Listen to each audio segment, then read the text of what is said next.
Panigate police સ્ટેશનની હદ વિસ્તારમાં બન્યો ચોરીનો બનાવ। પાણીગેટની નટરાજ સોસાયટી જ્યાં તસ્કરોએ એક બંધ મકાનને નિશાન બનાવ્યું હતું।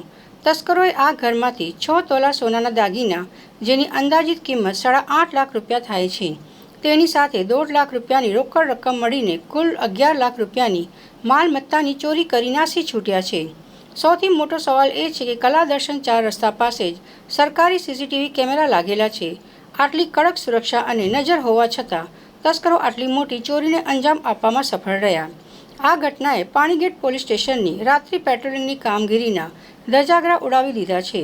કાગળ પર અને વાતોમાં પેટ્રોલિંગના મોટા દાવા કરતા પાણીગેટ પોલીસની ટીમ અહીં સદંતર નિષ્ફળ સાબિત થઈ છે।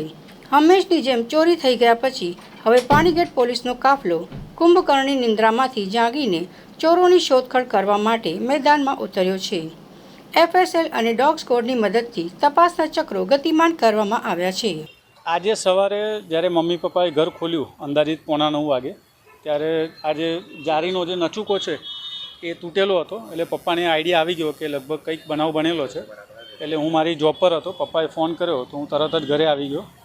ઘરે આવીને અમે જોયું તો ઘરનો તિજોરીનો અંદર બધો સામાન જે વેરવિખેર હતો, માળિયા પરનો સામાન પણ બધો વેરવિખેર હતો।